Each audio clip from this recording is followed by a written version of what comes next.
بسم اللہ الرحمن الرحیم۔ عزیز طلباء و طالبات، السلام علیکم۔ آن لائن لیکچر سے میں ہوں محمد احسان الحق۔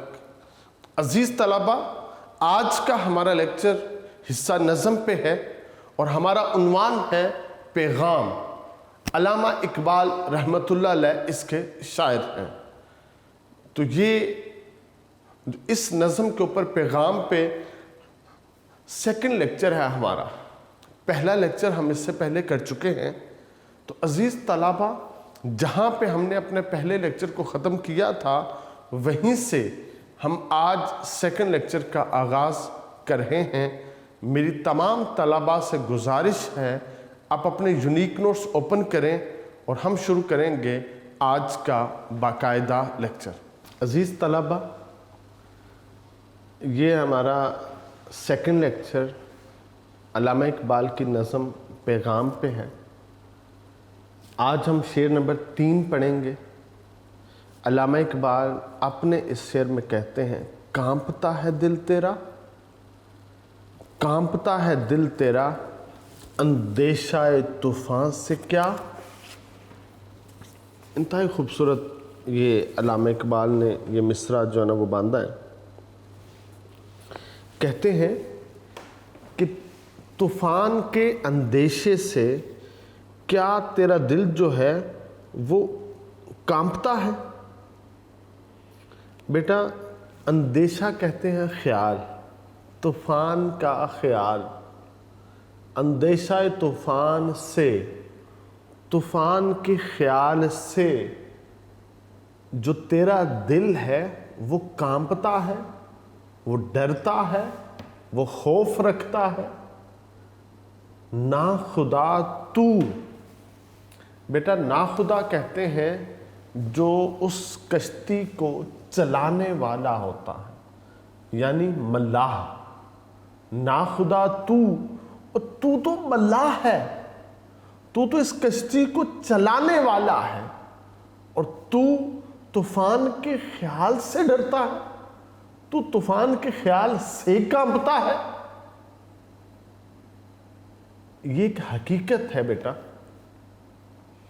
جیسے بائک چلانے والا شخص اگر وہ بائک کی تھوڑی سی سپیڈ تیز بھی کر لے تو وہ پر اعتماد ہوتا ہے، مگر جو اس کے ساتھ دوسرا بائک پہ بیٹھا ہوا شخص ہوتا ہے وہ تھوڑی سی سپیڈ بڑھانے سے وہ کانپتا ہے۔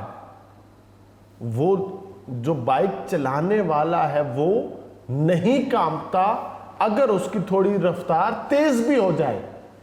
تو اقبال کہتے ہیں تو ملاح ہے، اور ملاح ہو کر تو ڈرتا ہے طوفان کے خیال سے۔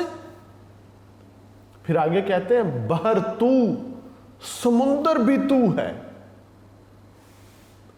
وہ جو سمندر ہے وہ تو ہے، جس سمندر میں طوفان اٹھتے ہیں، اقبال کہتے ہیں وہ سمندر تو ہے۔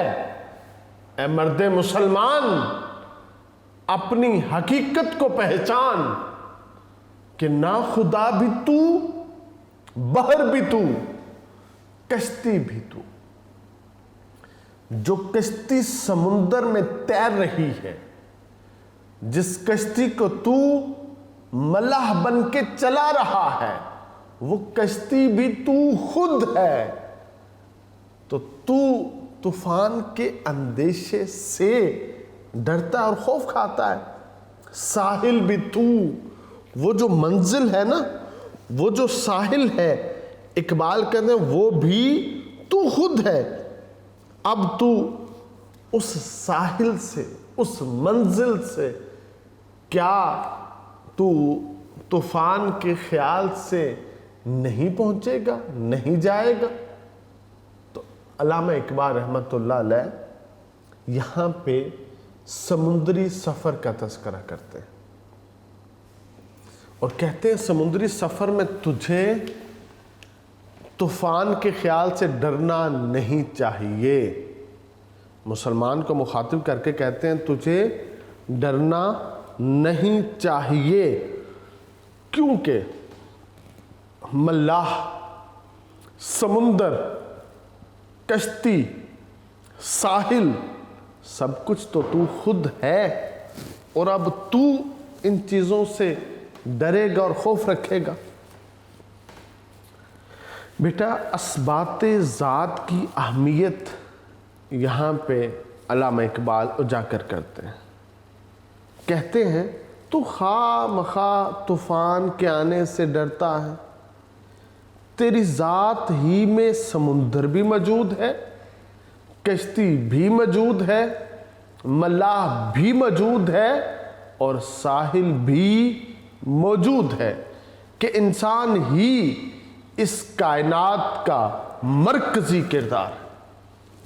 اس کائنات میں مرکزی حیثیت انسان ہی کو حاصل ہے، کیونکہ اللہ رب العزت نے واضح طور پہ فرما دیا ہے انی جاعل فی الارض خلیفہ، میں زمین میں اپنا خلیفہ بنانے والا ہوں، میں زمین میں اللہ کا نائب، اللہ کہتا ہے میں زمین میں اپنا نائب بنانے والا ہوں۔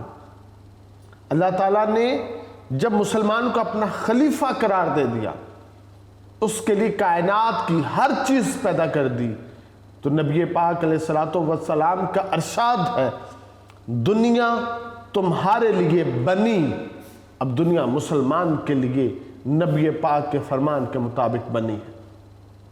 اللہ تعالیٰ نے کائنات کی ہر چیز کو، چاہے وہ ہوا ہے، چاہے وہ پانی ہے، چاہے وہ آگ ہے، چاہے وہ زمین اور اس کے چٹیل میدان ہیں، چاہے اس کے ریگستان اور صحرا ہے، چاہے اس کے پہاڑ اور سنگلاخ میدانیں، سب کچھ جو کچھ زمین میں ہے، جو کچھ سمندروں میں ہے، جو کچھ ان پہاڑوں میں ہے، سب کچھ خدا نے انسان کے لیے پیدا کیا ہے، اور مسلمان کے سامنے اس پوری کائنات کو اللہ نے مسخر کر دیا ہے، ارشاد ربانی ہے، اور ہم نے زمین کی ہر چیز تمہارے تابع کر دی۔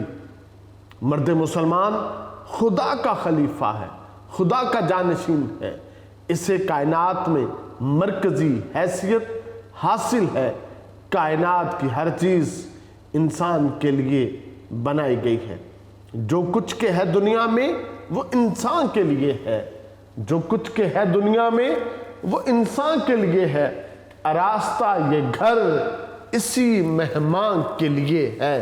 عزیز طلبہ، اب ہم دیکھتے ہیں کہ ایک انسان اس نے ہواؤں کو مسخر کر لیا ہے، اب وہ ہواؤں سے ڈرتا نہیں ہے، ہواؤں کا خوف نہیں رکھتا۔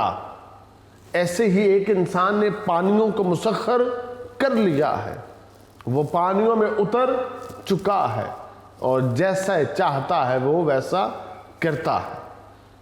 تو عزیز طلبہ، اقبال یہاں پہ ہمیں یہ کہتے ہیں کہ تم اس کائنات کا مرکزی کردار ہو، اگر اپنی صلاحیتوں سے تم آگاہ ہو، اگر تمہیں معلوم ہو کہ قدرت نے تمہارے اندر جو بے پناہ قوتیں پوشیدہ رکھی ہیں، تو پھر کوئی خطرہ اس کے عمل کے راستے میں رکاوٹ نہیں بن سکتا۔ اقبال کا کہنا ہے اپنی اصلیت سے ہو آگاہ اے غافل کہ تو قطرہ ہے، لیکن مثال بحر بے پایاں بھی ہے۔ تو عزیز طلبہ، کسی بھی فرد کی ترقی کا انحصار عمل پر ہے، اس کی جد و جہد پر ہے۔ اگر انسان مسلسل جد و جہد کرتا رہتا ہے تو اس کی ترقی کی کوئی آخری حد متعین نہیں کی جا سکتی۔ یہی اصول ہماری اجتماعی زندگی پر، قوموں کی زندگی پر بھی پر بھی صادق آتا ہے، لیکن بعض اوقات انسان کو جان جانے کا خوف ہوتا ہے، وہ اپنی عزت غیر محفوظ سمجھتا ہے، اولاد کے بارے میں اس کے دل میں مختلف خدشات ہوتے ہیں، وہ اپنی دولت مال و جائیداد کو غیر محفوظ سمجھتا ہے تو وہ خاموش ہو کر رہ جاتا ہے۔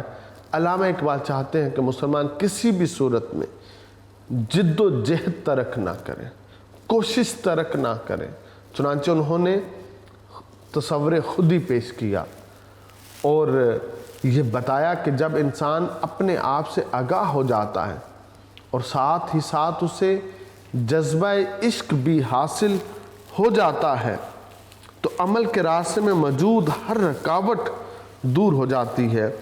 علامہ اقبال کے یہاں مرد مومن کی جو صفت پائی جاتی ہے اور اس کے رعب و دبدبے سے دریاؤں کے جو دل ہیں، اقبال کہتے ہیں وہ بھی دہل جاتے ہیں۔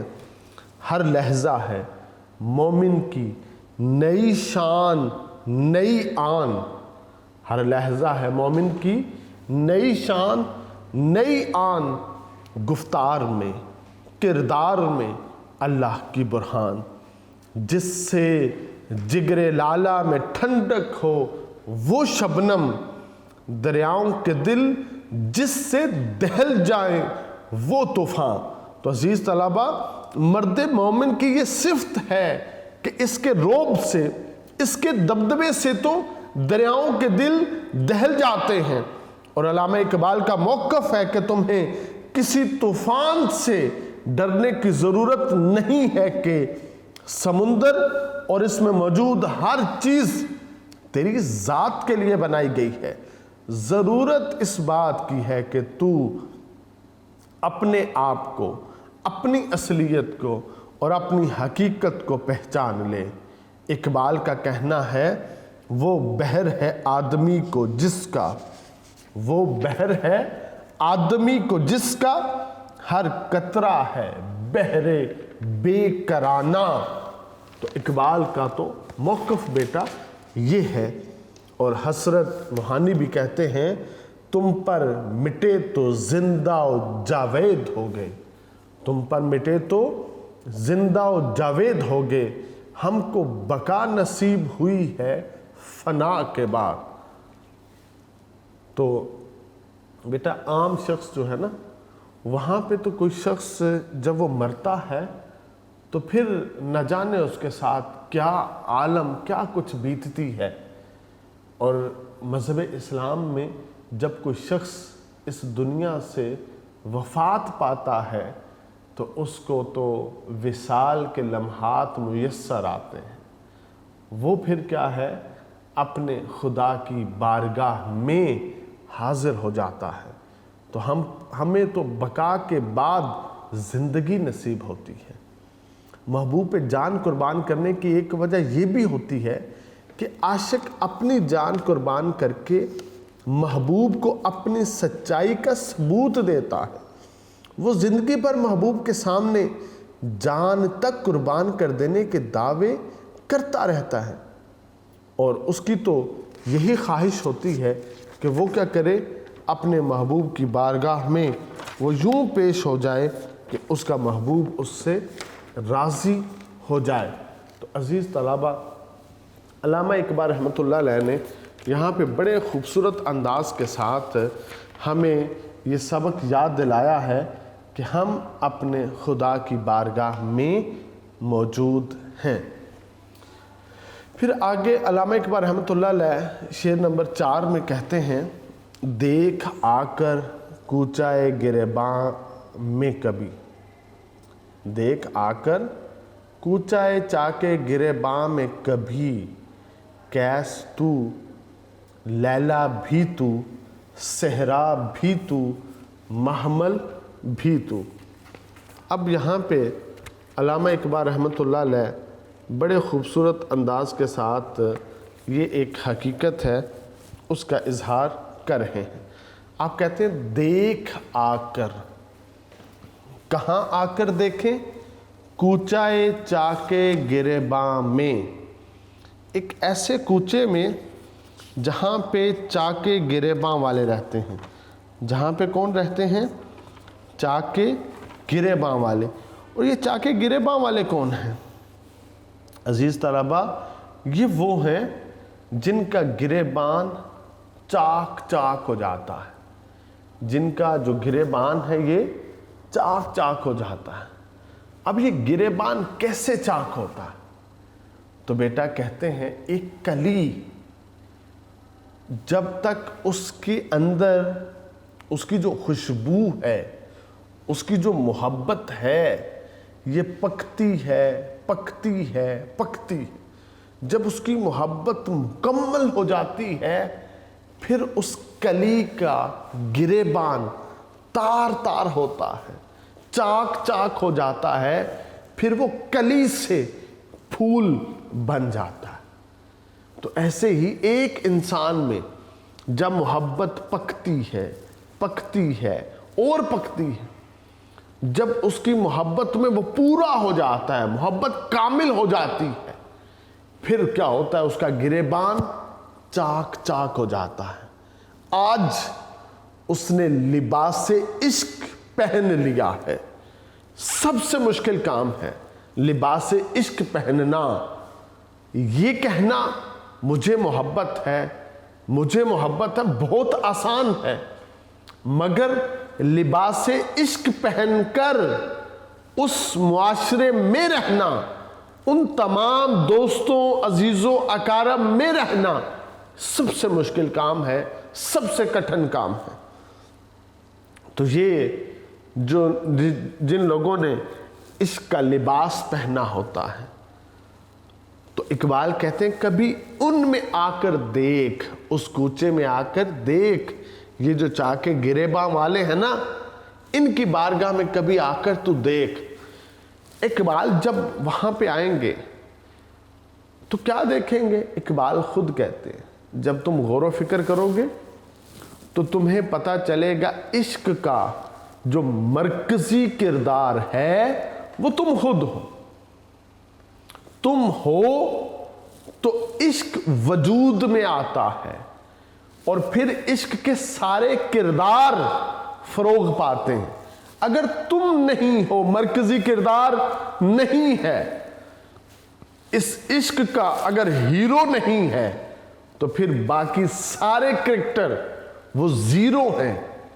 تو تم اس عشق کا مرکزی کردار ہو.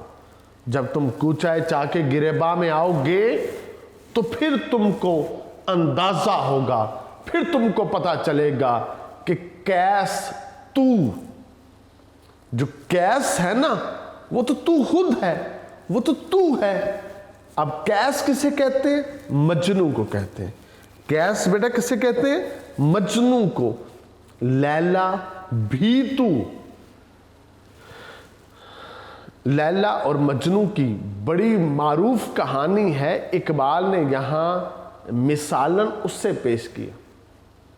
کہتے ہیں جب تم چاکے گریباں والوں کے بارگاہ میں آؤ گے تو پھر تمہیں پتا چلے گا کہ کیس تو، مجنو تو ہے اور لیلا بھی تو ہے. جو یعنی عاشق بھی تو ہے اور معشوق بھی تو ہے، محبوب بھی تو ہے، محب بھی تو ہے، صحرا بھی تو. وہ جو صحرا ہے نا جہاں پہ کیس مارا مارا پھرتا ہے، مجنو جہاں پہ تلاش میں سرگرداں رہتا ہے، وہ صحرا بھی تو ہے، محمل بھی تو. وہ جو کجاوا ہے نا، محمل کجاوے کو کہتے ہیں. جو کجاوا ہے نا وہ بھی تو ہے، وہ بھی تو ہے. گویا علامہ اقبال رحمۃ اللہ علیہ عشق کی چاروں چیزوں کا ذکر کرتے ہیں اور آ کے کہتے ہیں جب تم ان چاکے گریباں والوں کی بارگاہ میں آؤ گے تو پھر تم کو پتا چلے گا یہ سب کچھ تم ہو، تمہارے باہر یہ کچھ بھی نہیں ہے. یعنی